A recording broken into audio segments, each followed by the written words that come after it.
મધુકૈટભ કોણ હતા? હરિ એને શા માટે માર્યા? શૌનકજીના મોઢેથી આ સવાલ સાંભળ્યો. સુતજી કથાનો ઉત્તર આપવા માટે તૈયાર થયા છે. એ ઋષિઓ, પુરાણ કાળમાં જ્યારે પ્રલય થયો, વિષ્ણુ નારાયણ યોગ નિદ્રામાં સુતા હતા બાલ મુકુંદ સ્વરૂપે. સવારે જ મેં તમને કથા સંભળાવી કે જ્યારે ભગવતી જગદંબા આ સમષ્ટ સમષ્ટિનો વિનાશ કરે ત્યારે 14 બ્રહ્માંડ ભગવાન નારાયણના ઉદરમાં સમાઈ જાય અને સ્વયં ભગવાન નારાયણ અંગુષ્ઠ જેટલું રૂપ ધારણ કરી અને વડલાના પાનમાં બાલ મુકુંદ સ્વરૂપે કરોડો વર્ષની યોગ નિદ્રામાં નિદ્રાધીન થઈ જાય. પોતાના બે હાથ વડે જમણા પગના અંગૂઠાને મોઢામાં લઈને કરાર વિંદેન મુખારવિંદમ કરાર વિંદેન પદારવિંદમ મુખારવિંદે વિનિવેશયંતમ. પોતાના જ જમણા પગનો અંગૂઠો ચૂસતા ચૂસતા ભગવાન નારાયણ કરોડો વર્ષની નિદ્રા લે છે. વિષ્ણુના એ વખતે એ બાલમુકુંદના કાનમાંથી મેલ ઉત્પન્ન થયો. બે કાનમાંથી મેલ નીકળ્યો. જળની અંદર પાંદડામાં સૂતેલા ભગવાનના કાનમાંથી બે રાક્ષસો મેલના રૂપમાં, મધુ અને કૈટભ. સમજવા જેવી વાત છે. મધુ અને કૈટભ કોણ? આ ઈ વખતે સૃષ્ટિના આદવકાળની વાત છે એવું નથી. અધ્યાત્મ અર્થમાં મહાપુરુષો કહે છે મધુ અને કૈટભ આજ પણ છે. આજ પણ આપણા કાનના મેલ છે. હરેકના કાનમાંથી નીકળે છે અને હરેકના કાનમાં ઉત્પન્ન થાય છે. સમજાય એવી ભાષામાં કથા સમજાવું તો મધુ એટલે મધ અને કૈટભ એટલે કાંટા. સંસ્કૃતમાં મધને મધુ કહેવાય અને કાંટાને કૈટભ કહેવાય. આ બંને રાક્ષસો છે. કાનનો વિકાર છે.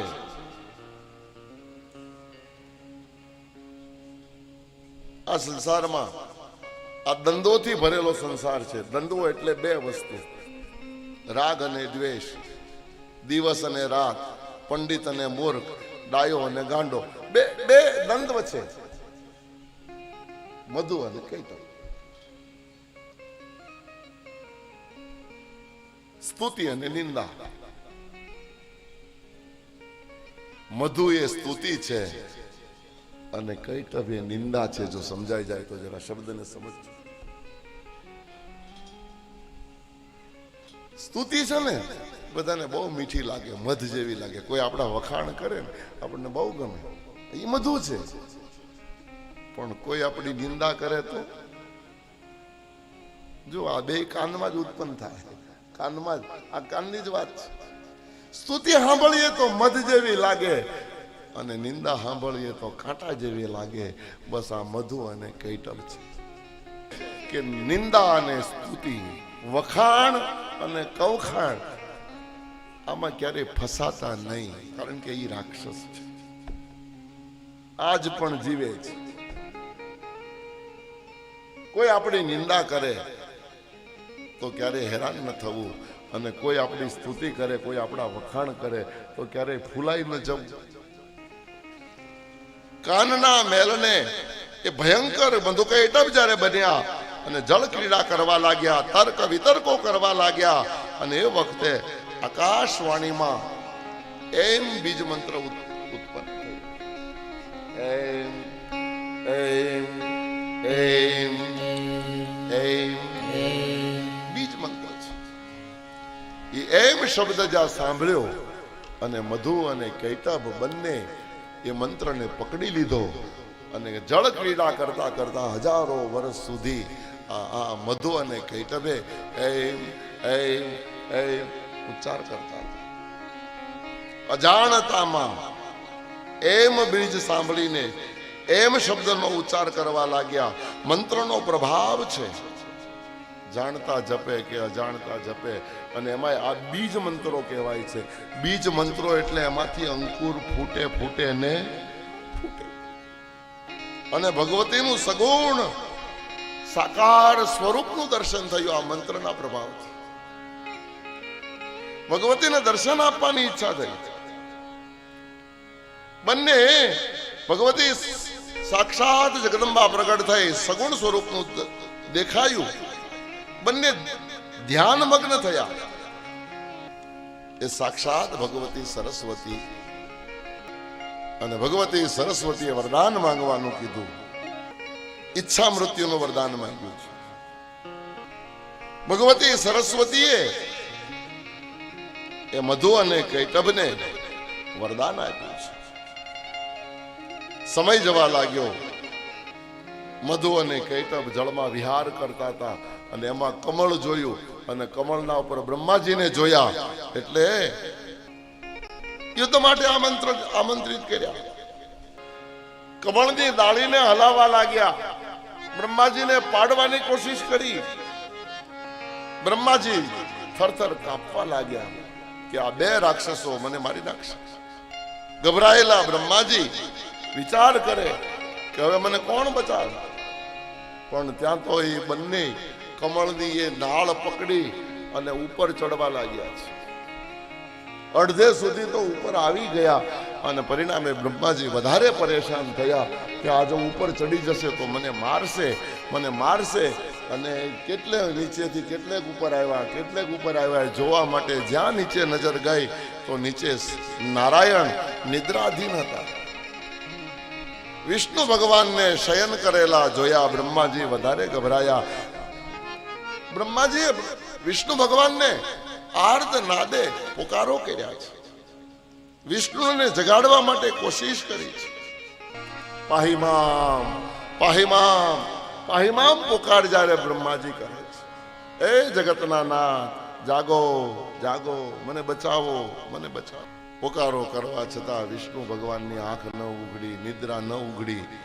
અરે આ વિષ્ણુ જાગતા નથી તો જરૂર એને કોઈ અદ્રશ્ય શક્તિ, આદિ શક્તિ એને વશીભૂત કરીને બેઠી છે. આવો વિચાર બ્રહ્માજીને આવે છે. એ મહામાયા, એ નિદ્રા દેવી, વિષ્ણુને જગાડો. બ્રહ્માજીની સ્તુતિથી યોગ નિદ્રા ઉડી છે, અને વિષ્ણુ જાગૃત થયા છે. સુત પુરાણી વર્ણન કરતા કહે કે વિષ્ણુ જેવા જાગ્યા એટલા બંને રાક્ષસો જળમાં વિહાર કરતા હતા. વિષ્ણુની સામે યુદ્ધનો લલકાર આવ્યો, અને બંને રાક્ષસો સાથે 5000 વર્ષ સુધી ભગવાન વિષ્ણુએ મધુ અને કૈટભ સાથે યુદ્ધ કર્યું છે. 5000 વર્ષે ભગવાન વિષ્ણુ યુદ્ધ કરીને થાકી ગયા. જળમાં યુદ્ધ કર્યું છે. માત્ર જળબંકાર હતો, માત્ર કમળ જ ઉત્પન્ન થયું, બાકી કાંઈ જ નહોતું. અખર ભગવતી જગદંબાને આદ્ય શક્તિને વિનંતી, પ્રાર્થના, સ્તુતિ કરી બંને રાક્ષસોને માં જગદંબાએ મોહિત કર્યા છે. અહીંયા વિષ્ણુ ભગવાને 5000 વર્ષ સુધી યુદ્ધ કર્યું એટલે એ મધુ અને કૈટભ વિષ્ણુના વખાણ કરવા લાગ્યા. તારી ઉપર અમે રાજી થઈ ગયા. 5000 વર્ષથી તું ડગ નથી દેતો, બોલ તારી જે ઈચ્છા હોય. મોકો ભગવાનને મળી ગયો. નારાયણે કીધું કે તમારા બંનેનું મારા હાથે મૃત્યુ થાય, એ સિવાય મારે કાંઈ જોતું નથી. કે તથાસ્તુ, તારા હાથે અમારું મૃત્યુ થાય, પણ પાણી સિવાય અમારું મૃત્યુ થાય. જળ ન હોય ત્યાં સ્થળ ઉપર અમારું મૃત્યુ થાય. એને ખબર છે કે જળ સિવાય આ સંસારમાં કશું છે જ નહીં, અને સ્થળ છે જ નહીં, એટલે આ અમને કઈ મારી શકશે. અદ્ભુત લીલા ભગવતીની છે. ભગવાન વિષ્ણુએ કીધું કાંઈ વાંધો નહીં, જળમાં તમારો વધ ન કરું, સ્થળ ઉપર તમારો વધ કરું તો. અને પરિણામે બંનેને વારાફરતી બોચી પકડી સાથળ ઉપર રાખી અને માર્યા છે. સાથળ ઉપર રાખી એ મધુ અને કૈટભનો વધ ભગવાન વિષ્ણુ નારાયણે કર્યો. એના રક્તથી જળ દૂષિત થયું, રક્ત રંજિત થયું, અને એટલા માટે રસાથળમાં રહેલી પૃથ્વી આ મધુ અને કૈટભના રક્તથી રંજિત બની. એટલા માટે પૃથ્વીનું એક નામ મેદિની પડ્યું છે.